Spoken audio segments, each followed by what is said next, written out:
Yo,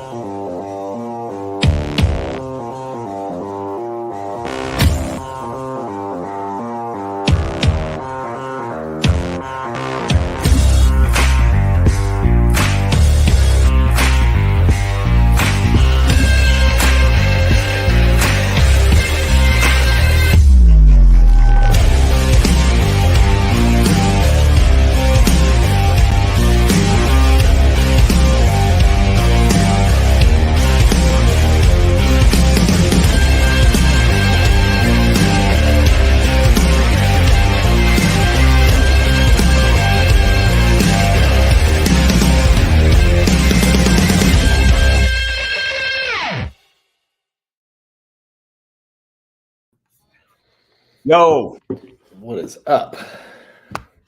Pulling up my notes. Let's get to work. You got notes. I love it. Yeah, I always have notes. I'm smart enough to pull them up beforehand. Podcast. Love it. There we go. Happy 2024, brother. Yeah, happy Whoever chooses to 2024. watch. The year of the secret podcaster, right? No, secret handshake podcast. It's gonna be a good day. It's gonna be a good year. We're gonna learn the name of our own podcast. Well, goal number 1, I'm gonna write down. We'll make it happen. I love it. Hey, I created it, so I don't know if we've told everyone this yet, but when we met. I gave him a little sneak peek. This is what I want you to put on your notes if you don't have it already. Okay. Remember the interview you did last week that we learned about while you were sitting here in my office after you said it 4 seconds later? The interview you did last week. Yeah. Okay, write that down. So when I was telling them a little preview of some of the stuff you and I did from our dinner, I was like, should I tell them this? Should I not? And I said I was going to, and then I forgot. So I actually never said anything. But during that dinner, you were like, this is my perception. You were getting on to me about how bad I suck at marketing. Yeah. And that's how I received it. And, and then we started talking about the podcast and what we were going to do there. So I went, for those that watch it, and we're starting to get some more following, dude, which is kind of cool. Yeah. I went and put it like on real podcast platforms. Yes, you did. So we're like a real podcast now on like iTunes. Yeah, like I learned how to do it on my own. I went and spent a couple days Googling crap, and we put it up on audio and video, and it's out there wherever the hell you can register. I don't know where to send you, but y'all know. You go to whatever podcast and Google it, and it shows up, which is pretty cool. That's super cool, man. Good job. Yeah. Appreciate it. Another thing we'll be doing in 2024 is wearing matching shirts.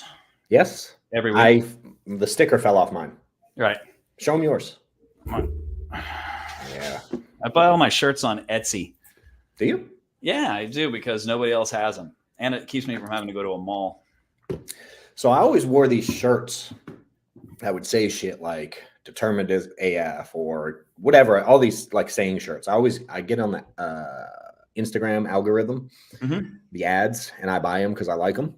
Mm-hmm. And I like the dude who, the one I buy them from mostly. And then I realized, like, why don't I just make my own shit?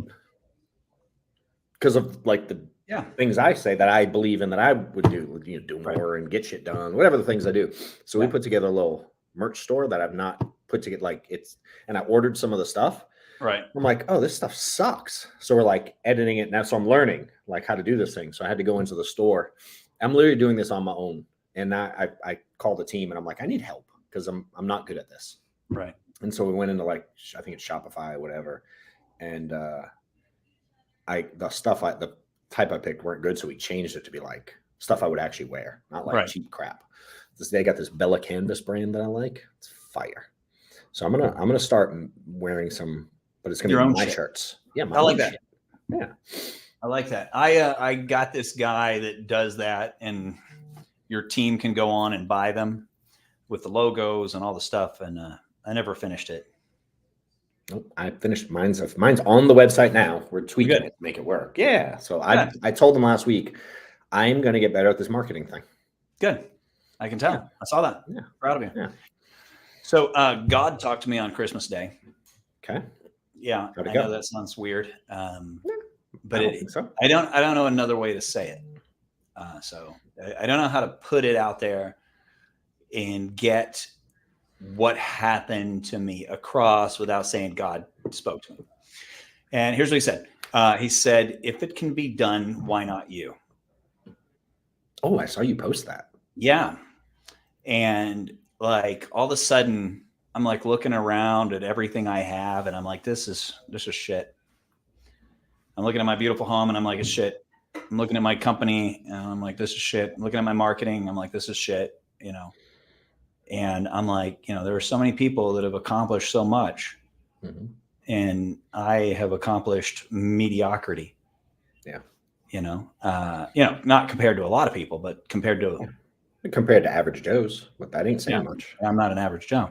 Correct. And I'm like, and it really hit me hard and like knocked the breath out of me. I like that. Yeah. And then I spent 4 hours trying to Googling, like, where did this come from? Where did I read this? Can't find it anywhere.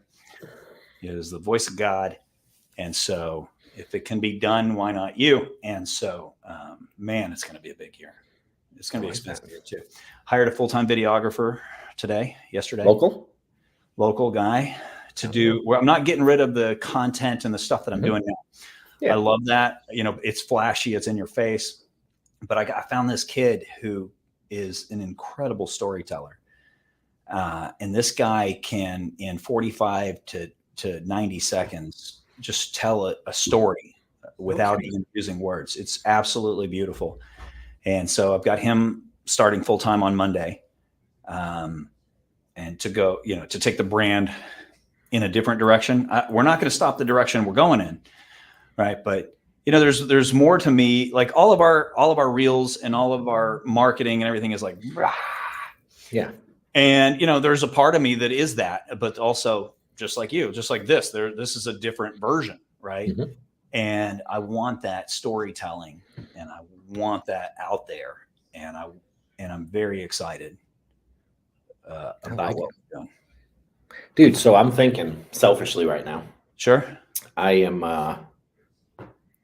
put an ad out. I've been asking my team to hire someone to help internal, because I have external team too for social stuff. So I put up an ad on Indeed myself because I got a hair on my ass one day and I got like 700 resumes a second. Yeah, me too. And I have no idea what I'm looking for, but I know what I'm saying. Have someone in my office I can help with just marketing stuff to be better, right?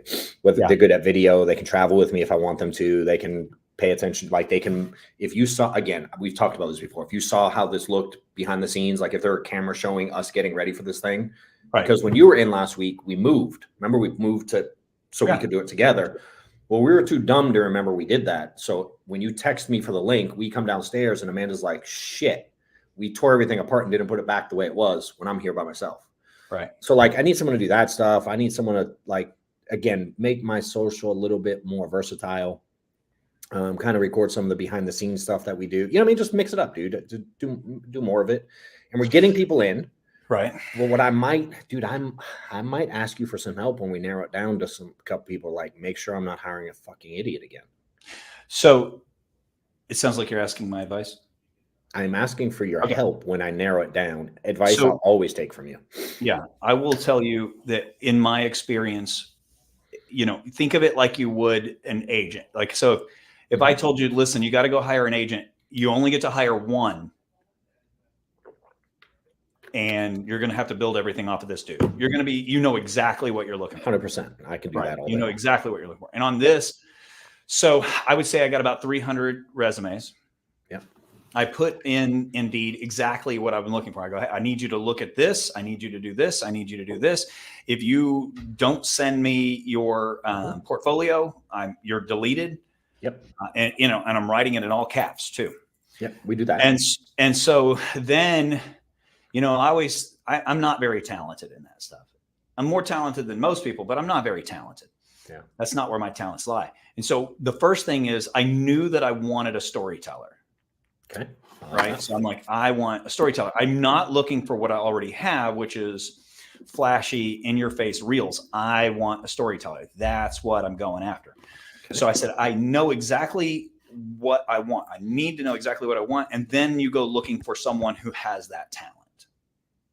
Right. And so you're looking at lighting. Whenever they send you their portfolio, you're looking at their lighting, you're looking at their angles, you're listening. Is the audio right? What's the background look like? Is the camera moving the way I like?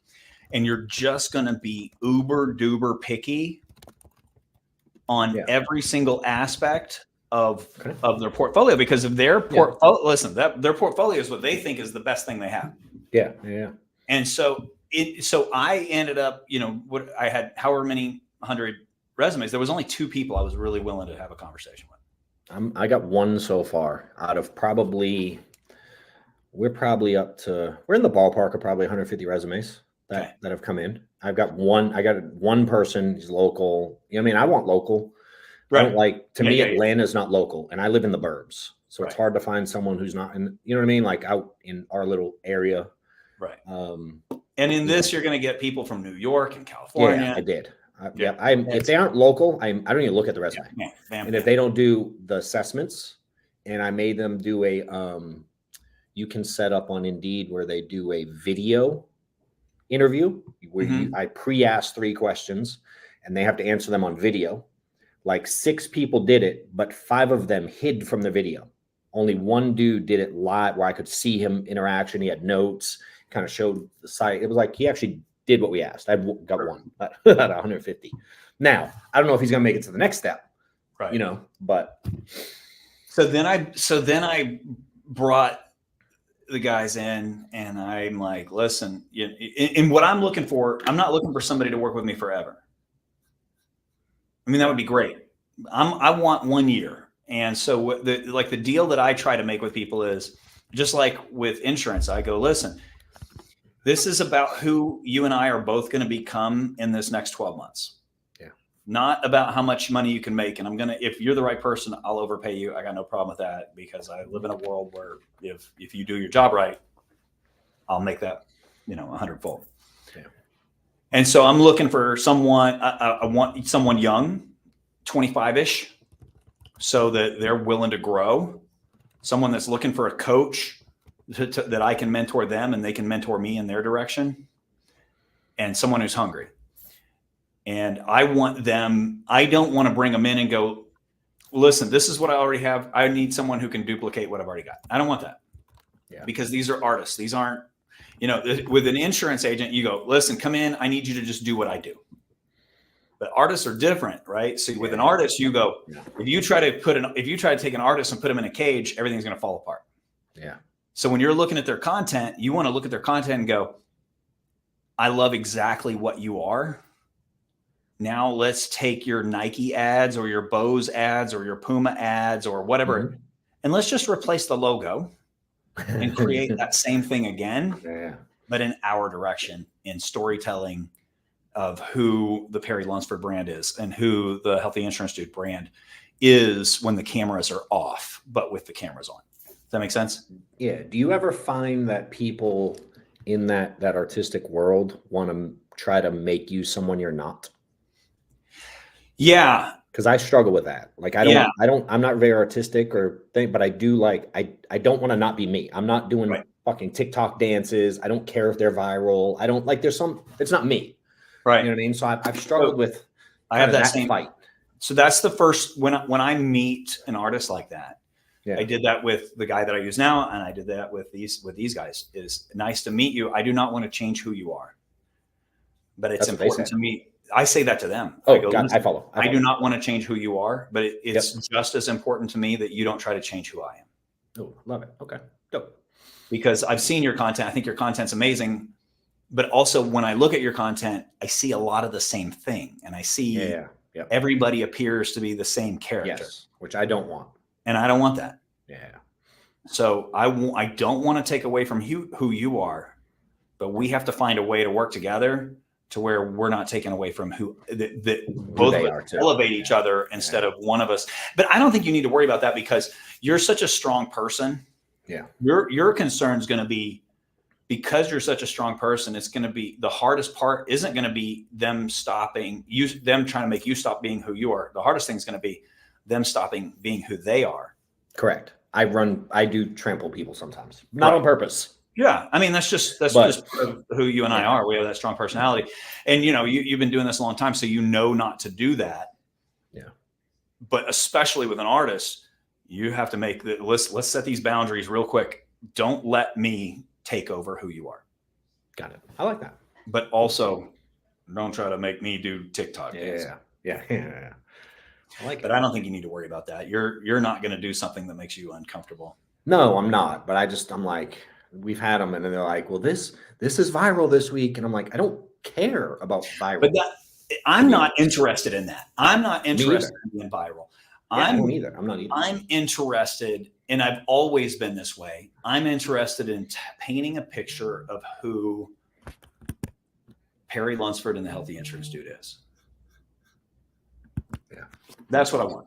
I'm not interested in TikTok, and I don't need to be viral because I market, right? I don't need, is that nice? That'd be cool. Sure. Yeah. Great. If it happens, great. But I don't wake up every day looking at how many views I have. I'm paying money.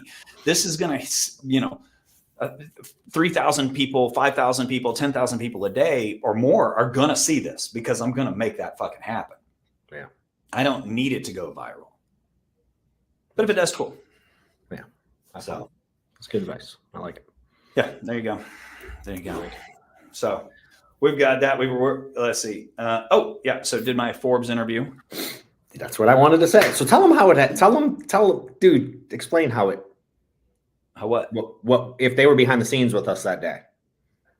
Because the last time you announced it, dude, you announced it live here in my office that's what you wanted. Right.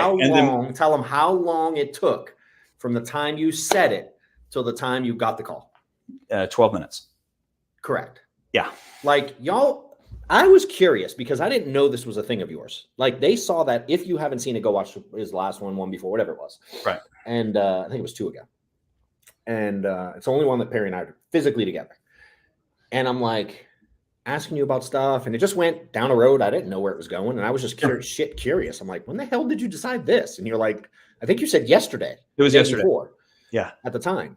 And I'm like, what the hell? So I'm like intrigued because it's on my radar. Like I'm talking to the person who helps with some publicist crap that I'm doing some articles. And that's one of the things. And I'm like, well, when do you want, I literally was like, when do you want that to happen? You're like, it's happening this year. And I'm like, okay. Dude, we hang up. We literally end the podcast. Right. 10 minutes later from when you said that, we hit end. He goes, hold on. Someone call. I have to make a call. My guy called me. Like literally the second I hit end. And he was like, yo, Forbes, you want to do it Friday or Wednesday? I was like, what the fuck, bro? I told you God spoke to me. Like, golly. I don't know another way to put it. I was but I believe in that stuff so heavily. Yeah. You know what I mean? But to watch it kind of before my eyes, which some of y'all might be like, that's corny. Dude, amen. It is corny, but I love it. Yeah. You know, it was wild, dude. I turned 49 a couple of weeks ago, right? Yeah. And I'm talking to this 25-year-old yesterday, and he's talking about, I go, I love being almost 50. It's fantastic. And he's like, what? He goes, I would love for you to explain to me why, because, I'm scared to death of getting older. And I'm like, yeah, we all are at that age. I go, you are a remarkable young man. Like, you seem like you have a great life. You're very talented, right? You're this, you're that. I go, now, everything that you've learned over the last 25 years, double it. That's why I love it. I love being 49. I'm excited to be 50. I've got a lot of goals to hit before I hit 50. But I'm like, I don't know what to do every day. I wake up every day and we have no clue what to do. But, when you've made as many mistakes as we have in life, you know what not to do. And when you know what not to do, you keep ending up in the right places, right? And like, those movies, like I'm a car guy, right? And so on those, every single car movie where there's a race car driver, there's that scene where they talk about, there's this place at 200 miles an hour where everything is crystal clear. And you don't make mistakes. You're just flawless, and you're one with the road. You're one with the car. You're one with God. And that's how I feel right now. So yeah, it's really cool. All about it too. Yeah. So I love it. How did the Forbes thing go? Because of course your answer to me was I'll do better next time. Yeah, I'll do better next time. Standard Perry answer. But how'd it go? When's it coming up?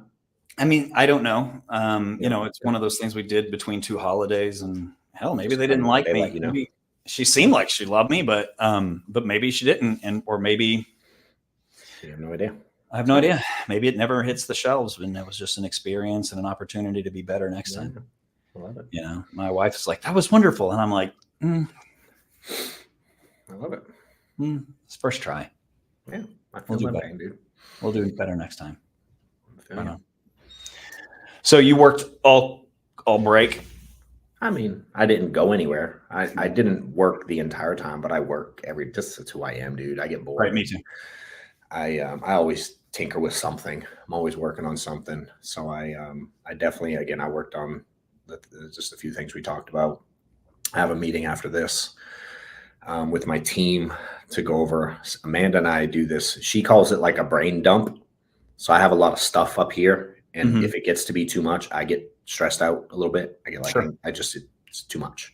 Right. So I need to like word vomit. And so she just takes notes on like all the vision I have. And then we try to figure out, it's almost like doing goals in a sense, but not really. But it's just kind of vision stuff that I have that I want to get out and start working on. So we're going to meet on that. And then we're going to review the previous 2 years. Like she saves them every year. Right. So I feel really unproductive a lot by nature. Like I don't feel like we produced a lot of what I wanted to produce last year. And so she printed them out and she showed them to me yesterday, just at a glance. And I'm like, oh shit, we did a lot of those. Isn't that fun? So she does it for her. One, she wants to help. Yes. But two, she wants to kind of ground me as well. Cause she's like, dude, look, we did do all this stuff. Right. So we're going to meet on that. A lot of it is about kind of the marketing side of things. Cause again, the insurance side is relatively easy. I don't find that much of a challenge anymore. So we're going to meet on that. So I did a lot of like just thinking about that during the week off. I worked on some automation stuff because it's who I am.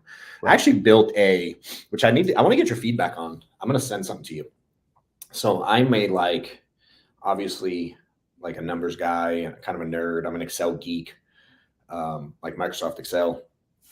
And a lot of what I did early on in my career was to figure out who I am as far as production wise through numbers, tracking my numbers.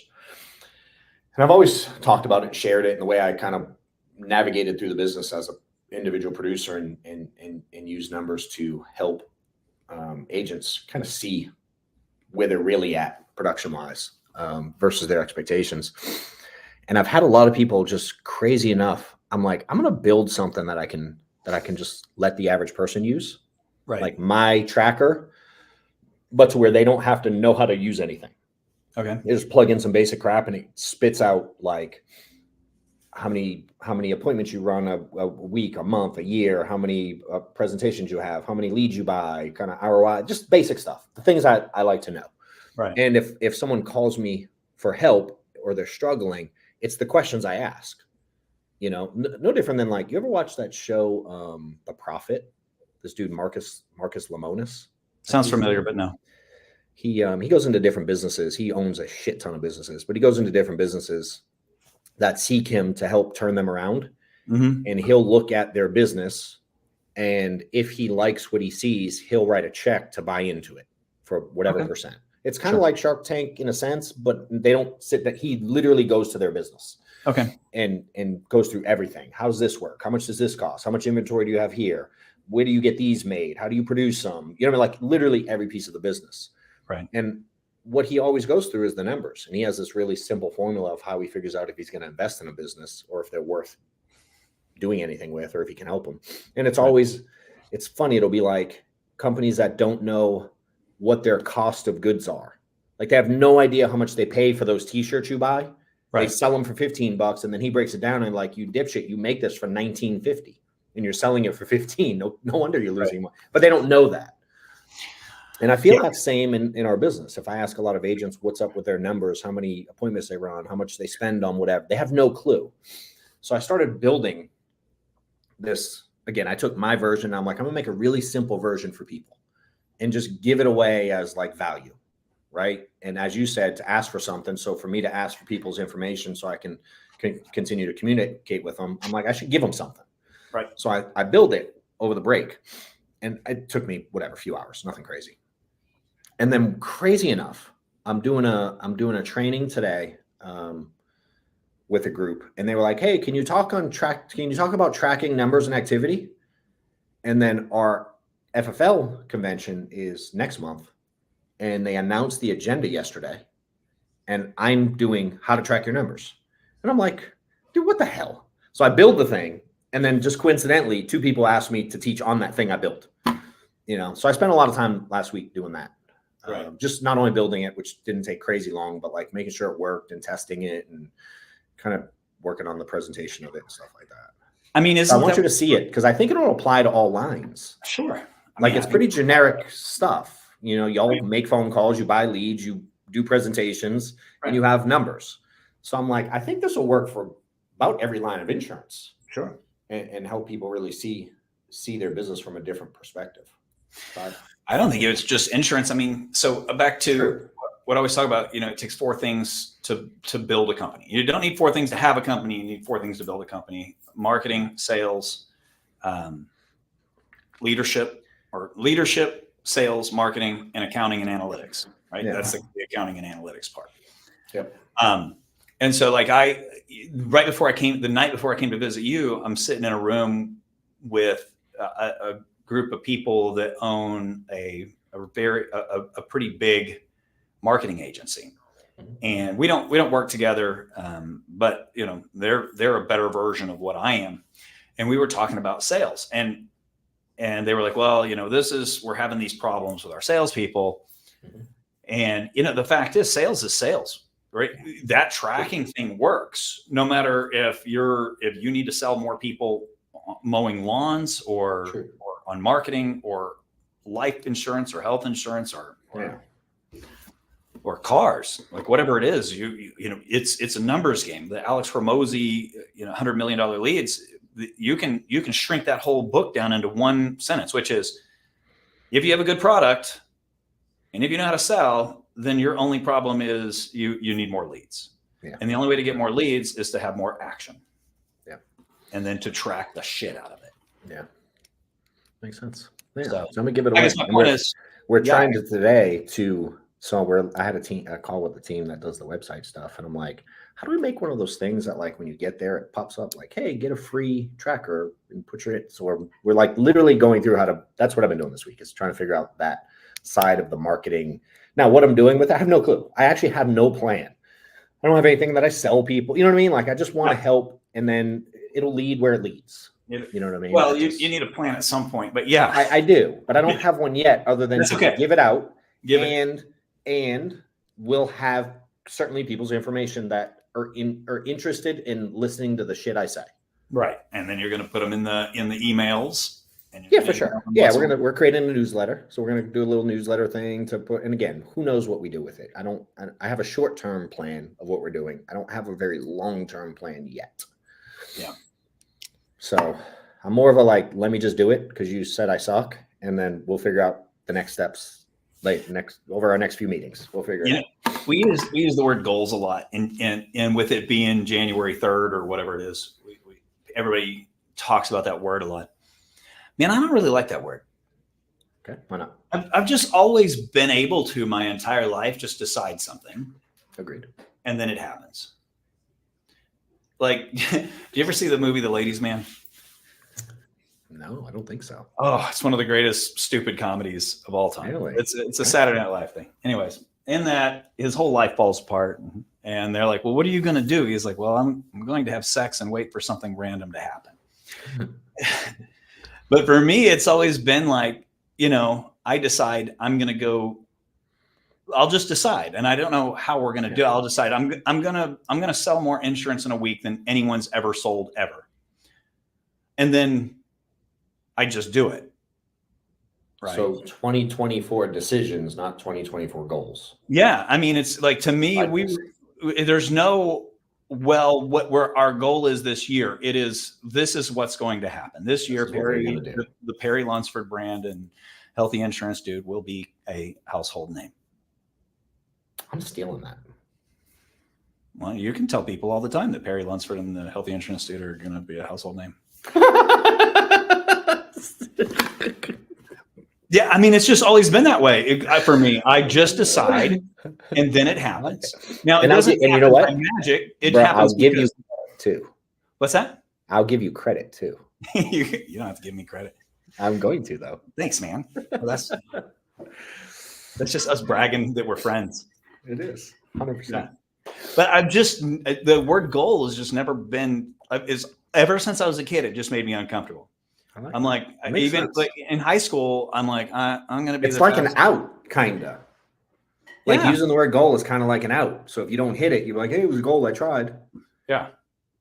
I mean, it's hard when if your goal is, if it's something. I'm a goals guy too, but you made me look at it different right away. Yeah. I mean, you didn't say I have a goal of going and pretending to hike the whatever mountain. You said, I'm going to go do this. That's not a goal. The only thing that would prevent you from it is a broken leg. My thought is the same as yours, but my words are the other. I use the goal word, but my thoughts are like your thoughts are the same as mine. Yeah. So when I was a kid, my grandmother gave me this tape. There was 2 tapes, and they were both these sports psychology tapes. Yeah. One was on memory, and one was on sports psychology. And I would listen to them every single day because it would put me to sleep. All right, and so. But for years, I listened to these goals or these tapes, and it was in the sports one was all about just making a decision that you were going to do something, and then you don't need to know how you're going to. You're just going to do it. And I would listen to this tape every single night, and it would start by hypnotizing you. You ever hypnotized yourself or done that? I don't think I can be. No, it's not like the hypnotize like in Vegas, right? No, it's just getting your brain. It's more like meditating. So it's more like getting your brain to a place. I want to do that. I've not figured out how yet. I've tried some apps, and so no, I've not been successful at it. So well, if you do it for 5 years straight, every single night from the age of 8 to 13, you get there. You get it. Yeah. But those tapes, I really feel, are part of what defines who I am in life. Makes sense. That my grandmother gave me. So I don't know. And I would just listen to them on my jam box every night. And it was all about, and it's stuff that we talk about every day, right? Which is, if you say in the memory one, if you say, I don't remember his name, you don't say that. You say, I'm having a hard time recalling his name at the moment. Because one of them, those tiny little nuances put in your brain, you can't remember. When the truth is, no, you don't remember at this moment, so that you're allowing those neurons the opportunity to figure it out later. Yeah. And that's kind of the way the word goal has always. I think it's that tape, and the word goal has always. Every time I hear it, I'm like, ugh. It's just it's an out. If I don't, when I first started in this industry, and there were really no successful people in Texas in my brand, in my area, in my world, and not what I would consider successful. And I'm there about 4 or 5 days, and they're like, "Oh, see, there's this dude in Florida who just bought a McLaren." And I'm like, "Oh, that means it's real, right? If it can be done, why not me?" Yeah. And so I reached out to the dude in Florida on Facebook, and he was kind enough to reply. And I said, "Listen, I know you don't know who I am, and I'm a nobody to you, but I just have a question. Congratulations on your McLaren. How long have you been here?" And he said, "I've been here 2 years." I said, "Thank you for that information. I will have a Ferrari in 1.5 years." Yeah. I didn't know how, but I got my Ferrari in 1.5 years because it wasn't a goal. It was just something that was going to happen. You got to do it. Yeah. I love it. I wonder if anybody else is learning from this crap. Yeah, I don't know. They need my grandma's tapes. My granny's tapes. Maybe they do. They just need to make shit happen. It just happens. But it didn't just happen, right? We make it happen. But that's that's who you and I are. That's why we you know what else I did this week? What'd you do? I played golf a bunch. Maddox has been playing. Do you play? You don't play, do you? I mean, I haven't played since I started a company and had children and a spouse. Yeah, I've not played. I will. I had a buddy a few years ago that was like, you should play. What's funny is I've been a member at this country club for like 6 years. And I think I've played on the course 3 times ever. You're getting your money's worth. Yeah. I mostly just ate lunch there like once a month. It was sad actually, sure. But we were there. So I could go eat lunch when I wanted to, whatever, with the group of the guys that were also members there. And last year we moved like 3 minutes before I was like 45 minutes away. So when we moved close to the kids' school, we moved like 3 minutes from the club also. And I still never used it.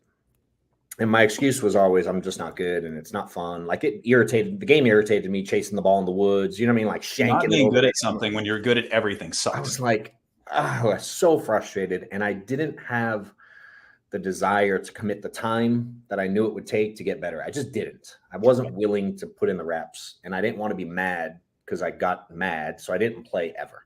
Yeah. Well, 6 months ago, so at our school, there's some people with money, dude. And there's some bougie kids that play golf every day. Then they're like 10, 11, 12. Like there's some little kid golfers that are badass. Right. Well, Maddox's little friend group started getting into golf. A couple of kids made the golf team. Apparently our school has a golf team. I have no idea. And so some of them start playing. And one of the kids he's really close with, he actually lives in the neighborhood of the club. And he gets to like just take his golf cart from his house and drive over and play whenever he wants. So Maddox gets invited a couple times. And I've not seen Maddox get hooked on something like this ever. That's cool. Ever in 12 years. That's cool. That's super cool. Like I wanted him to have that in baseball to where he always wanted to play. Right. And he likes playing the games, but he does not like practicing. He doesn't want to go to like lessons much. He doesn't really want to go to practice. He'll do the practices because the coaches obviously are there. Right. But if I try to get him additional lessons, he gets somewhat annoyed. So I don't want to. Isn't it annoying that your children don't want you to live vicariously through them? Yes. Yes. It's annoying as shit. And I don't care what he picks, but I'm like, dude, you should do more of it. And I know I can't teach it. I have no business teaching him any sport. You know what I mean? I know how to somewhat play one. I certainly don't know how to teach one. So I'm like, hell, I'll pay for lessons so someone who knows what they're doing can teach you. Right. But I'm smart enough to not push because I don't want him to quit because I push him, you know. But golf, dude, he has become straight obsessed. No shit. That's awesome. Dude, he goes every day after school with his friends. Now, I was allowed to play with him maybe for like 6 weeks. We'd go like once a week.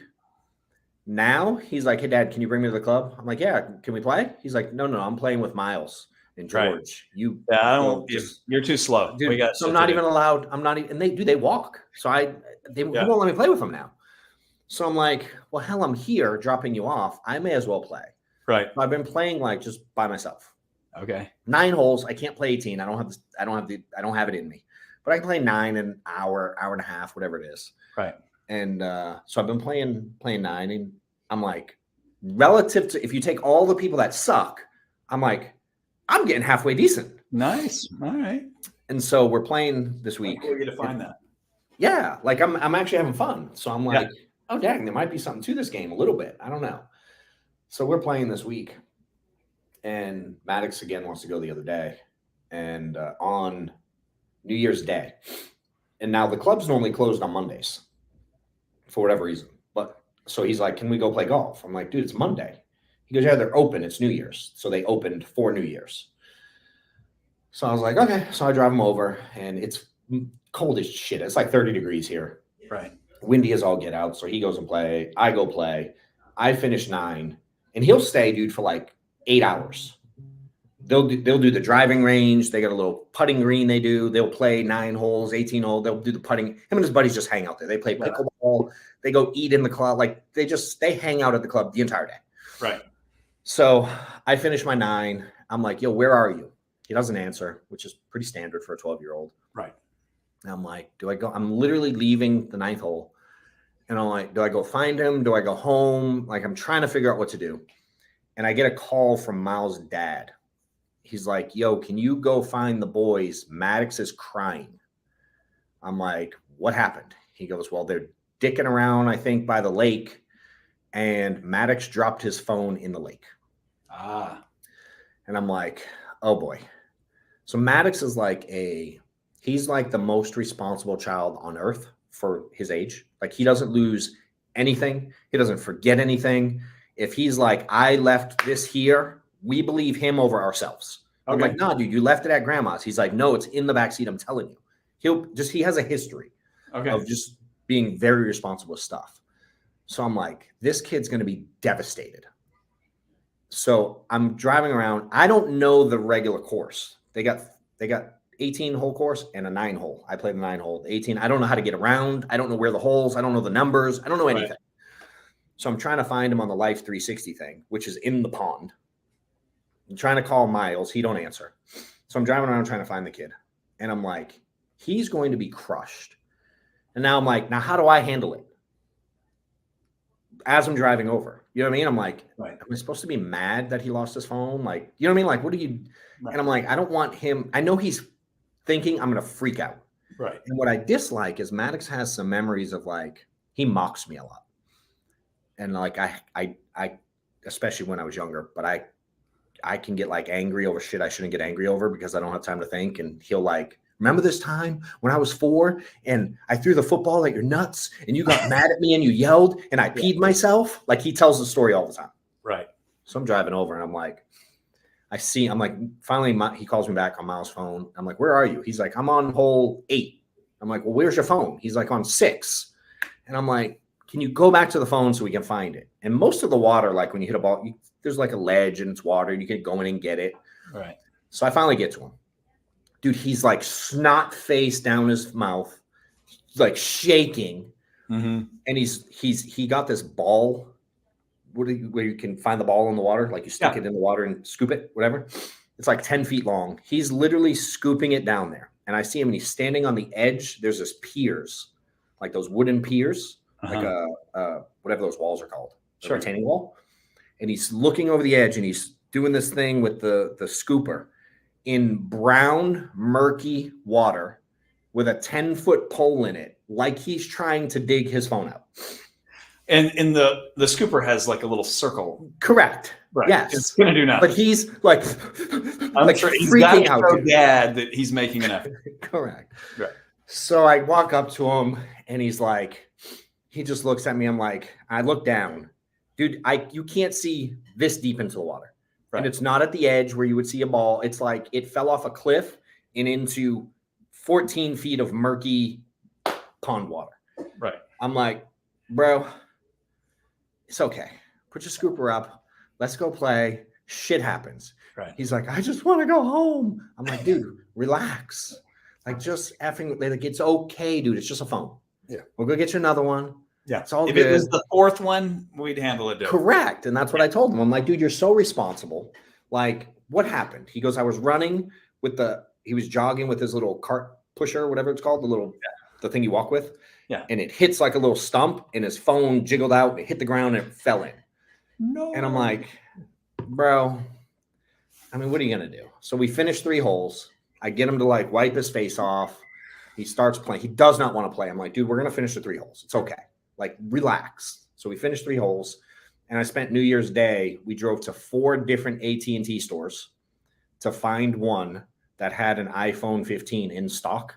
So he could have his phone back and like communicate with his friends. And the whole time he's like, Dad, we don't have to go if you just want to do it another day.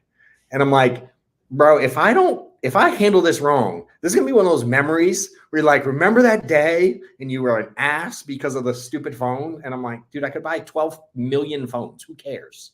Right. Fortunately.